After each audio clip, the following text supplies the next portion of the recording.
1978년 어느 날 아주 옛날식 그 부엌에 어마어마하게 크고 노란 호박 하나랑 푸른색의 덜 익은 호박 하나가 있습니다. 유독 노란 호박에는 눈이 부시고 이 광채가 납니다. 한 여인이 그 부엌으로 가서 그 노란 호박을 끌어안습니다. 혹시 여러분 이 이야기를 들어보신 적 있으신가요? 이 이야기는 저의 태몽입니다. 노란 호박이 저고 푸른색 호박이 2년 뒤에 태어나는 제 여동생입니다. 오늘 말씀을 통해 꿈에 대한 이야기를 하려고 합니다. 태몽, 길몽, 흉몽, 예지몽 이런 꿈이 아니라 하나님의 꿈에 대한 이야기, 그 하나님의 소원에 대한 이야기를 함께 나누려고 합니다. 먼저 여러분에게 이제 질문하겠습니다. 여러분, 이 새해를 시작하면서 품은 소원이 있으신가요? 품었던 꿈이 있으십니까? 하나님은 내 꿈에 반응하지 않으셔. 혹시 꿈꾸지 않으신가요? 새해를 시작하면서 많은 꿈을 꾸시는 것 같아요. 목장일지를 이렇게 읽다 보면 그 소원들이 있습니다. 어떤 분은 성경 일독을 하겠다라고 꿈을 꾸시더라고요. 창세기는 나이만큼 읽었는데 어디에서 멈췄습니까? 레위기에서 멈춰서 그 꿈을 이루지 못한 분들이 계시더라고요. 금연의 꿈도 있고, 어떤 이는 내가 이번에는 용서를 꼭 할 사람이 있는데 용서해야겠다라고 하는 소원이 있으신 분도 있습니다. 또 어떤 분은 주일 성수의 꿈을 가지고 계신 분도 계시고, 또 많은 분들 중에는 아마 부흥을 꿈꿀 겁니다. 하나님의 임재가 임하는 이곳, 예배의 부흥, 또 우리의 삶의 부흥을 꿈꿉니다. 그 꿈을 꾸는 이들도 있고, 그리고 다이어트의 꿈을 꾸는 분들도 있습니다. 저는 이루었습니다. 각기 다른 소원과 꿈이 있다는 겁니다. 그런데 이 꿈에 대한 다양한 반응이 있습니다. 꿈을 이야기하면 꿈이 밥 먹여주냐, 꿈 같은 소리 하지 말고 네 앞가림이라 잘해라 그러기도 하고, 꿈은 낙관주의자들의 허상이다 이렇게 이야기하기도 합니다. 여러분은 어떻게 생각합니까? 이런 말에 대하여 한 신학자가 반문합니다. 위르겐 몰트만이라고 하는 독일의 신학자인데, 그가 이렇게 말합니다. 기독교 신앙은 본질적으로 희망의 신학이다. 꿈은 단순히 낙관이 아니라 하나님 나라를 향한 종말론적 희망이다 라고 이야기합니다. 꿈은 단순히 어떤 기대나 긍정이 아니라는 거예요. 종말이라고 하는 의미는 세상의 끝을 의미하고 해석할 수 있지만, 오늘 몰트만이 이야기하는 이 끝이라고 하는 것은 하나님이 약속하신 내일을 이야기하죠. 그러니까 다시 말해서 종말론적 희망이라고 하는 말은 하나님이 약속하신 미래를 현재로 끌어당기는 힘이라고 그는 해석합니다. 이해가 되시나요? 1년 전에는 완전히 해석하시고 아멘 하시고 하셨던 것 같은데 어떤 일이 있으셨습니까? 장차 우리에게 일어날 하나님의 일, 그 완전히 완성될 하나님의 나라는 죽어 있습니까? 지금도 여전히 있습니다. 그 나라가 지금도 여전히 가능하다라고 하는 소망과 믿음을 가지고 오늘 그것을 살아내고 삶으로 선포하고 살아내는 삶, 이게 종말론적 희망 이렇게 설명할 수 있다는 겁니다. 그런데 그 희망의 근거가 어디 있습니까? 나입니까? 아니에요. 하나님이 가능성이 되는 겁니다. 그러니 우리는 그 꿈을 꿀 수 있다는 겁니다. 하나님의 가능성으로 꿈을 꾸고 있다면 여러분은 아직도 살아있는 믿음의 소유자일 거라고 생각합니다. 소설 청춘 예찬에서 청춘을 구분하는 것이 있습니다. 나이일까요? 아니에요. 이상이 있느냐는 거예요. 꿈이 있느냐는 거예요. 꿈이 있다면 여러분은 청춘입니다. 그럼 묻습니다. 청춘이십니까? 아멘 하셨습니다. 감사합니다. 근데 여러분, 저에게도 이루어지지 않을 것 같은 꿈 같은 것이 있었습니다. 제가 청년 사역을 할 때 이런 마음이 들었습니다. 우리 청년들이 온라인 공간 안에서 많이 머물러 있습니다. 그런데 오프라인 공간으로 오는 것 자체는 쉬운 일이 아닙니다. 나를 특별하게 해준다라고 믿을 때 오프라인 공간으로 옵니다. 그런데 이런 생각이 들었어요. 하나님, 이 아이들이 머물 공간이 있었으면 좋겠습니다. 이런 마음이 들었습니다. 그래서 하나님 앞에 그냥 이렇게 기도했습니다. 하나님, 우리 청년들 아지트 하나가 있었으면 좋겠습니다. 여러분, 그 꿈은 하나님이 이루어 주실까요? 안 이루어 주실까요? 그러니까 상식적으로 생각하면 이루어질 것 같아요? 안 이루어질 것 같아요? 아니, 교회가 건축을 꿈꾸지도 않는데. 그런데 여러분, 그 기도는 진짜 하나님이 들어주셨어요. 한 성도님이 40평 아파트를 내어주셨어요. 여러분에게도 이와 같은 일들이 일어나기를 바랍니다. 이제 외국으로 가시면서 한 8, 9개월 정도 이제 이 아파트를 팔 수 있는데도 불구하고 청년들에 대한 마음이 있어서 그 아파트를 주셨어요. 그래서 그곳에서 모이고 모임도 하고 했던 기억이 있습니다. 근데 저에게 또 이루어지지 않은 꿈 하나가 있는데, 그게 뭐냐면 하나님 앞에 이렇게 기도해요. 하나님, 캠핑카 하나만 주세요. 왜요? 정말 애쓰고 있는 우리 목자님들 모시고 가서 숯불을 피워놓고 떡과 고기를 구우면서 네가 나를 사랑하느냐 이게 물으면서 서로 마음을 나누고 싶은 마음이 있는 거죠. 괜찮지 않습니까? 그래서 하나님 앞에 기도를 하고 있습니다. 이루어질까요? 기대하세요. 그런데 이건 저의 그냥 그 단순한 마음의 바람 뭐 이런 꿈이고요. 오늘 여러분과 나누고 싶은 건 하나님의 꿈은 도대체 어떤 거냐는 거예요. 하나님의 꿈의 방향은 어떻고 하나님의 꿈의 본질은 어떻고 하는 이야기를 여러분과 한번 나누어 보려고 합니다. 오늘 비전의 사람, 꿈의 사람 이사야가 하나님의 꿈을 이야기합니다. 이사야 61장은 하나님의 꿈인 그 꿈을 이야기하는데, 메시아가 올 거다, 그 메시아가 구원할 거다, 그 구원의 꿈, 구원의 소원을 이 61장에 담았습니다. 메시아를 통해서 누리게 될 영광과 내일에 대한 이야기가 이곳에 담겨져 있습니다. 근데 우리는 바로 그 메시아가 예수 그리스도이신 것을 압니다. 그렇죠? 오늘 이사야를 통해서 메시아가 그와 같은 일들을 하실 텐데 그 메시아가 예수 그리스도라고 하는 사실을 안다는 거예요. 오늘 우리가 보았던 그 2절에 있는 은혜의 해는 예수님의 초림으로 보복의 날은 다시 오실 날로 해석하고 있습니다.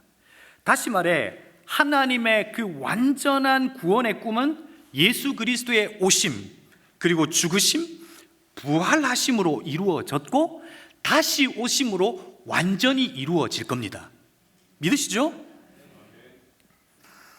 그러나 오늘 이 말씀의 1차적인 독자는 바로 포로 가운데 있는 이스라엘 백성입니다. 그들에게 하나님께서 하나님의 꿈을 이야기합니다. 그리고 2차 독자인 저와 여러분에게도 이 말씀을 하시면서 이사야 61장의 말씀이 여전히 구원의 역사가, 회복의 역사가 우리의 개인의 삶과 가정과 목장과 공동체와 거룩한 하나님의 사람들이 있는 곳에서 이루어질 거다라고 하는 그 하나님의 벅찬 가슴으로 말씀하시는 꿈을 이야기하고 있다는 겁니다.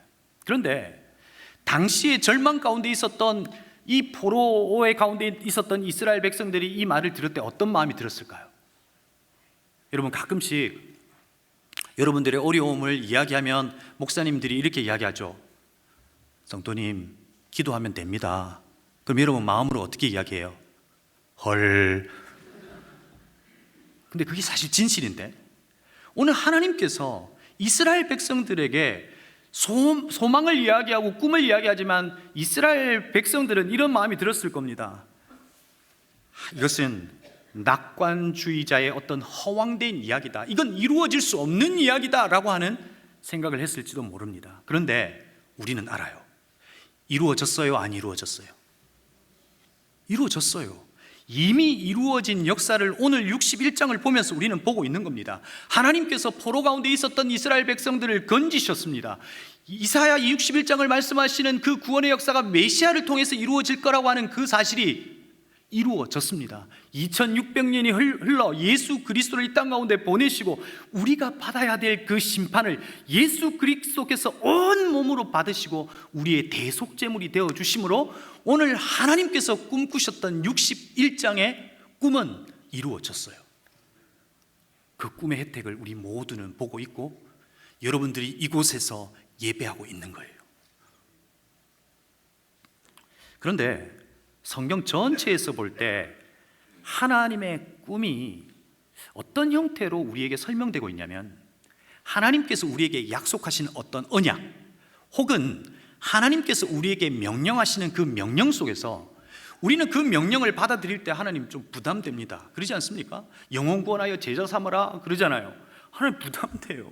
내 하나도 구원하기 힘든데 어떻게 또 누군가를 구원해요? 라고 하는 부담으로 다가오긴 하지만 하나님께서 주신 명령 가운데는 하나님의 꿈이 담겨져 있는 것을 볼 수 있습니다. 성경 전체에서 볼 때 크게 두 가지의 명령이 있습니다. 하나는 문화명령으로 일컬어져 있는 창세기 1장 28절 말씀이죠. 하나님이 그들에게 복을 베푸셨다. 생육하고 번성하여 땅에 충만하라. 그리고 살아있는 움직이는 모든 생물을 다스려라 라고 하시면서 하나님께서 세팅하시고 만드신 것에 대한 하나님의 책임은 뭐예요? 보존하고 다스리는 거예요. 그러니까 하나님이 우리의 존재를 이 땅 가운데 있게 하셨어요. 그렇죠?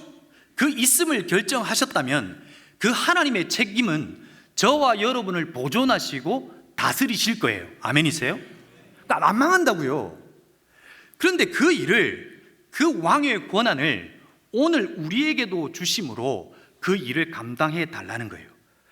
보이지 않는 하나님이 물질로 존재하는 저와 여러분들을 보이는 세상 속에서 그 일을 감당함으로 많은 사람이 하나님은 살아있다, 하나님은 복이다라고 하는 걸 좀 알려달라고 우리에게 명령하신 거죠. 그래서 이 명령은 사실상 부담이 아니라 하나님의 꿈이 담겨져 있는 거예요. 하나님의 꿈을 가지고 내가 너희들이 이 땅을 아름답게 하나님의 성품으로 다스리면서 이 세상이 아름답게 바뀌는 것을 보고 싶다라고 하는 하나님의 꿈이 여기에 담겨져 있습니다. 두 번째 명령은 지상명령이라고 하는 마태복음 28장에 있는 마지막 예수께서 하신 말씀이죠. 그러므로 너희는 가서 모든 민족을 제자로 삼아서, 이건 여러분 너무 중요하기 때문에 같이 한번 읽겠습니다. 함께 읽겠습니다. 시작.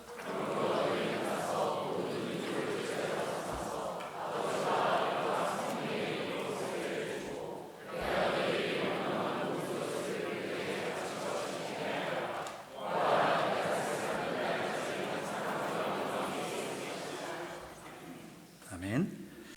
제가 오늘 설교 마칠 시간을 이렇게 적어왔는데 얼마 안 남았습니다. 그래서 말이 빠를 수도 있습니다. 또 내용이 2부와 3부가 좀 다를 수 있습니다. 제가 자체 편집했습니다. 그래서 완성된 걸 보고 싶으면 2부를 들으셨으면 3부 걸 들으면 완성될 겁니다. 여러분, 오늘 지상명령으로 주신 이 말씀은 우리 개인에게 주신 말씀이기도 하고 또 교회에게 주신 선교적인 명령이죠. 그죠? 너희가 이 세상으로 가서 예수 그리스도께서 바라보셨던, 죄로 인해 죽을 수밖에 없었던 이들, 시스템이 무너지고 이 세상이 하나님의 창조 섭리 안에서 벗어났던, 무너졌던 그곳을 바라보시면서 하나님은 안타까워하시는데 그곳을 너희도 동일한 나의 시선으로 바라보며 안타까워하고 그들을 구원하고 세상을 건져낼 수 있겠냐라고 하는 하나님의 꿈이 여기에 담겨져 있다는 거예요. 그런데 하나님께서 하나님의 꿈을 이루실 때 어떻게 하시냐고요? 맹목적으로 우리에게 그 말씀과 명령을 하시고 이건 나의 꿈이다 하고 그것을 그냥 그렇게 순종해내므로 억지로 이루어내기를 원하실까요? 아니에요. 하나님은 절대 그렇게 하신다고 말씀하지 않으세요. 빌립보서 2장 13절 말씀이죠. 개역개정으로 읽으면 이렇습니다. 너희 안에 행하시는 이는 하나님이시니 자기의 기쁘신 뜻을 위하여 너희에게 뭘 둔다고요? 소원을 두고 행하게 하시나니 라고 되어 있어요. 하나님은 우리 안에 소원을 두고 역사하세요. 제가 이 부분을 설명할 때 이제 이렇게 설명합니다. 이제 제 아내와 아들이 이 쇼핑을 좋아해요. 이해할 수 없어요. 어딜 가면 그렇게 좋아해요. 마치 쇼핑하는 가운데 주의 임재를 경험하는 것처럼 너무 좋아해요. 근데 저는 어때요? 너무 힘들어요. 그래서 이제 밖에서 기다리죠, 그냥. 근데 여러분, 그 안에 무엇이 있기 때문에 쇼핑이 행복한 거죠? 소원이 있는 거예요. 득템을 하고자 하는 소원이 그 안에 있기 때문에 그 오랜 시간을 버티고 온 옷가지를 뒤집어서 그 득템하고자 하는 그 소원이 그를 쉽게 만들어 버리는 거예요. 하나님은 행하신대요. 하나님은 하신대요. 그런데 우리 안에 소원을 두어 행하신대요. 하나님은 소원을 가진 이들을 통해서 주가 일하시고 주가 선교하세요. 그래서 중요한 것은 우리 안에 그분의 소원과 그분의 꿈이 있느냐는 거예요. 우리 청년들 만나면 우리 청년들의 꿈은 뭐예요? 요즘에 우리 청년들이 가장 많이 보는 TV 프로그램 뭔지 아세요? 나는 솔로다, 환승연애 이런 거 많이 봐요. 마음의 소원이 뭐예요? 연애하고 싶고 결혼하고 싶은 거예요. 근데 여러분, 결혼 그 자체가 소원이 되면 안 되잖아요. 결혼 이후에 어떤 가정을 꿈꿀까가 사실은 소원이고 꿈이어야 하잖아요. 하나님도 동일해요. 우리도 수많은 꿈을 꾸지만 하나님이 꾸시는 그 꿈의 내용은 뭐냐 하는 거예요. 그리고 하나님은 그 꿈을 위하여 우리에게 소원을 두어 일을 행하시더라는 거예요. 오늘 제가 이사야 말씀을 읽고 나서 굳이 많은 시간을 들여서 이 부분을 해석하지 않습니다. 왜냐하면 우리의 이미 이야기 속에 이 말씀이 이루어진 부분들이 있기 때문에 그렇습니다. 하나님의 소원을 품은 한 사람을 통해서 이루신 꿈들이 우리에게도 있습니다. 은혜샘물교회를 향한 하나님의 꿈이 어떤 것이었습니까? 가난한 자에게 아름다운 소식, 그래서 시작한 것이 노숙자를 섬기는 사랑마루 아닙니까? 마음이 상한 자를 고치며 포로된 자에게 자유를, 그래서 시작한 것이 마라톤 사역 아니에요? 그래서 장애가 삶의 장애가 될 수 없다, 마음의 상한 상처를 고치시고 그들이 이 땅 속에서 마치 포로처럼 살아가는, 지은 죄도 없으면서 포로처럼 살아가는 이들에게 자유를 주고 싶은 거 우리의 소원이었고, 그 소원을 통해서 마라톤이 생긴 거 아니에요? 갇힌 자에게 석방을 선언하며 자신의 죄가 아님에도 불구하고 부모님으로부터 버림받은 이들에게 함께함으로 그들에게 좋은 울타리가 되어주겠다 시작한 것이 선한 울타리 사역 아니냐는 거예요. 그 일들이 어떻게 이루어진 거예요? 하나님의 소원을 가진 이가 그 소원을 품었더니 주가 하셨어요. 아멘이세요? 내 열심이 아니라 하나님의 소원을 품은 이들을 통하여 주가 하신 일을 우리는 보고 있는 거예요. 그 소원, 하나님의 꿈을 가진 한 사람을 오늘 소개하려고 합니다. 바로 배형규 목사님입니다. 2004년 초였던 것 같아요. 배형규 목사님의 딸 지혜가 책 하나를 들고 저에게 찾아왔어요. 책이라고 보기에는 그냥 복사본이에요. 복사본. 들고 와서 목사님 이거 목사님에게 주고 싶어요 하고 주더라고요. 그게 뭐냐면 아버지가 청년 시절 때 썼던 걸 이제 집에 있는 걸 이렇게 모아 가지고 복사본으로 만든 거예요. 그 글을 읽을 때 제 마음에 정말 하나님을 향한 순수한 마음, 정말 예수님을 사랑한 배용규 목사님의 마음을 이해할 수 있었어요. 그런데 그 글 가운데 그 글을 읽고 한참 동안 멍하게 앉아 있었던 그 글이 있어요. 1993년 3월 7일에 아마 영동교회 청년이었을 때 쓴 글이었던 것 같아요. 제목은 하나님을 믿는다는 것은, 이런 글이에요. 그 글이 이렇게 시작하죠. 며칠 전에 고향에서 올라오신 아버님과 함께 양화진을 다녀왔다. 이 땅을 주님께서 말씀하신 땅끝으로 믿고 20대의 젊은 나이에 초계같이 목숨을 버렸던 이들, 그가 만난 그의 삶의 주인을 소개하고 싶어서 돌에 맞아 죽은 이들, 풍랑을 만나 이 땅에 발도 디뎌보지 못한 채 죽어갔던 이들, 내가 만난 그리스도와 그들이 만난 그리스도는 다른 이인가? 그리고 한참의 글을 쓰고 마지막 부분에 이런 글이 있었어요. 아프가니스탄이 복음화되지 않은 이유를 묻는 자에게 한 사역자는 아프가니스탄을 위해 죽은 자가 없기 때문입니다 라고 답했다고 한다. 희생이 없이 열매가 없는 것은 성경적 진리이다. 열매가 없는 무화과 나무를 찍어버리라는 주인의 명령에 대하여, 제가 점점점은 이 종이가 접혀 있어서 그 뒤에 내용을 알 수가 없었어요. 무화과 나무는 3년의 기회가 주셨음을 오늘 아침 경건의 시간에 비유로 말씀하셨다, 이런 것 같아요. 그리고 맨 마지막에 지금이 이 3년의 기간일지도 모른다는 생각하고 마침표로 그 글을 마무리했어요. 여러분, 그는 아프가니스탄을 향해 꿈을 꿨어요. 희생이 없이 열매가 없다는 자신의 고백처럼 그는 희생의 열매가 되었어요. 사람들은 배영규 목사님과 심성민 형제의 죽음을 무모한 젊은 청년의 죽음이라고 했지만 그 죽음은 절대 헛되지 않았어요. 우리는 그 시간을 보면서 혼란을 겪었습니다. 후일 이 혼란을 겪으면서 고백하는 우리 모두의 고백은 뭐예요? 오스왈드 챔버스의 고백처럼 하나님이 하시는 일은 혼란스럽게 보일 수 있어도 그러나 그분은 의심스러운 분이 아니다. 우리의 삶에 혼란과 공허와 무질서와 같은 막 움켜진 시간들이 있을 수 있다고요. 도대체 하나님이 왜 우리에게 이런 일들이 일어날 수 있냐고요. 그런데 우리가 아는 하나님은 어떤 분이냐고요. 의심스러운 분은 아니에요. 하나님의 꿈과 계획은 하나님의 소원을 품은 이들로부터 이루어진다는 거예요. 2021년 7월 아프가니스탄 탈레반에 점령하기 시작하고 그 세력을 확장하면서 사망자와 난민들이 생기기 시작하죠. 우리가 알고 있듯이 그해 8월 26일 특별 기여자의 이름으로 300여 명의 아프가니스탄 이들과 아이들이 이곳으로 왔어요. 우리의 이웃이 되었고 우리 곁에 있어요. 오늘 성경에 기록된 것처럼 다른 나라 사람들이 와서 너의 농부와 포도원지기가 되었다고 5절에서 이야기하죠. 한번 5절 말씀을 보여주시겠어요?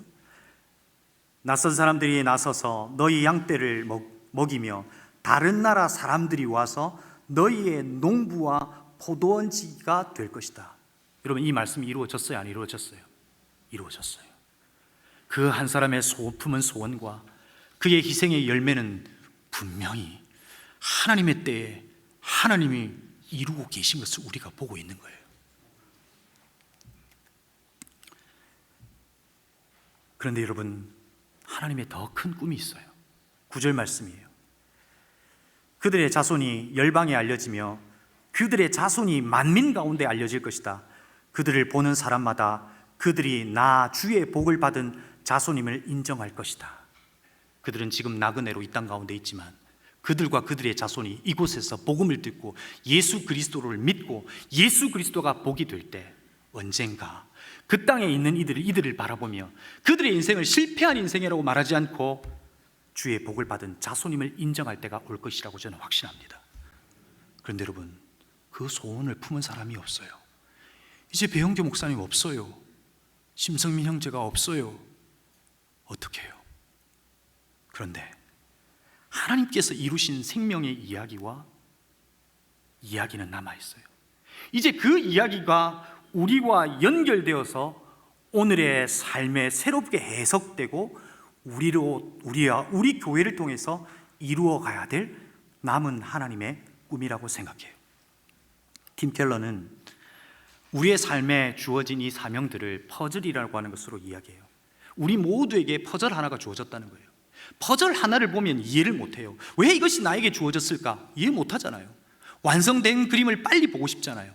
그런데 우리에게 맡겨진 그 퍼즐 하나, 그냥 하나님의 꿈과 소원을 우리 안에 담아 그것을 이루어 드릴 때 나중에 언젠가 그 완성된 퍼즐의 그림을 볼 거예요.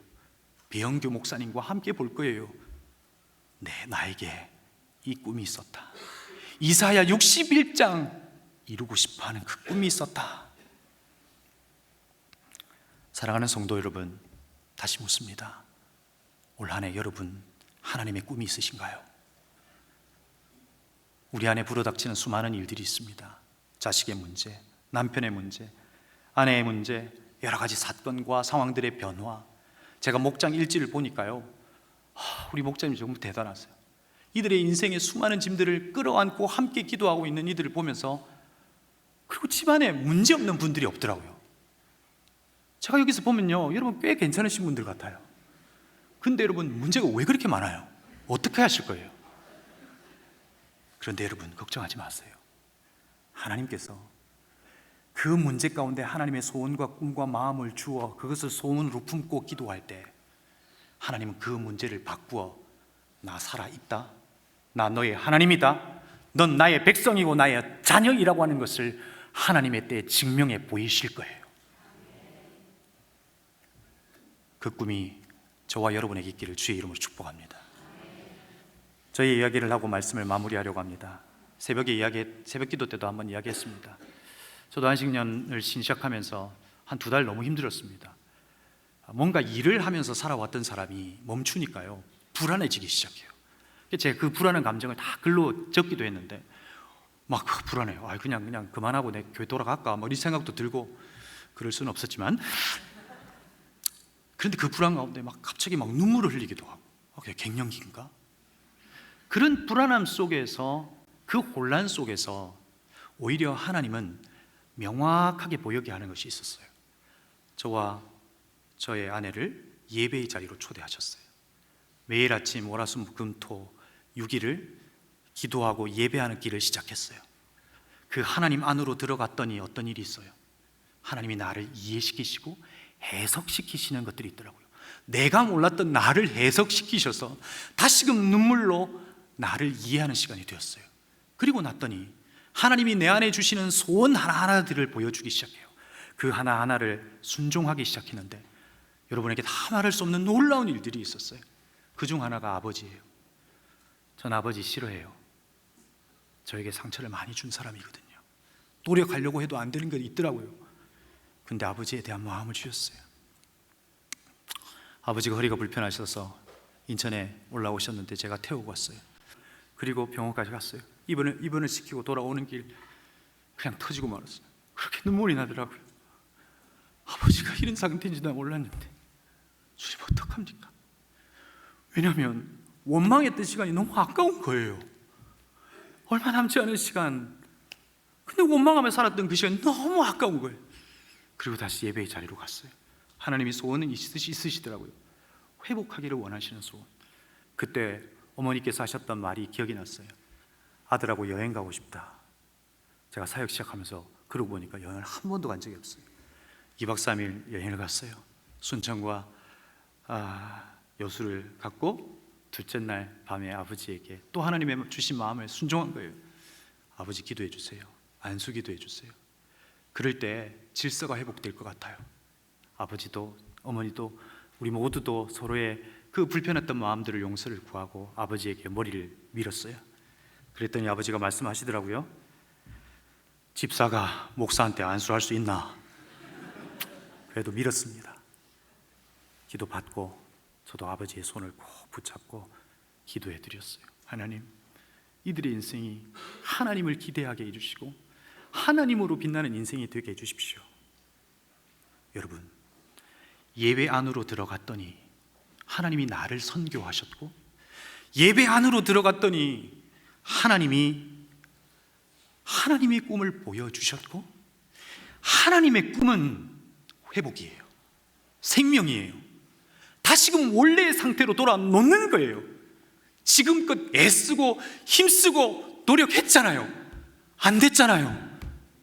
그러나 하나님은 하실 수 있다고요. 하나님 안으로 들어가 그 하나님의 소원이 무엇인지를 물어보시라고요. 완벽하게 완전하게는 가르쳐주지 않아요. 희미하게 가르쳐줘요. 그러나 순종하면 가장 완벽한 상태에 하나님의 일하심을 볼 수 있어요. 세겹줄 기도회가 시작됩니다. 그 기도 가운데 하나님 안으로 들어오세요. 그럴 때 선교하시는 하나님, 꿈을 실현하시는 하나님을 만날 수 있을 겁니다.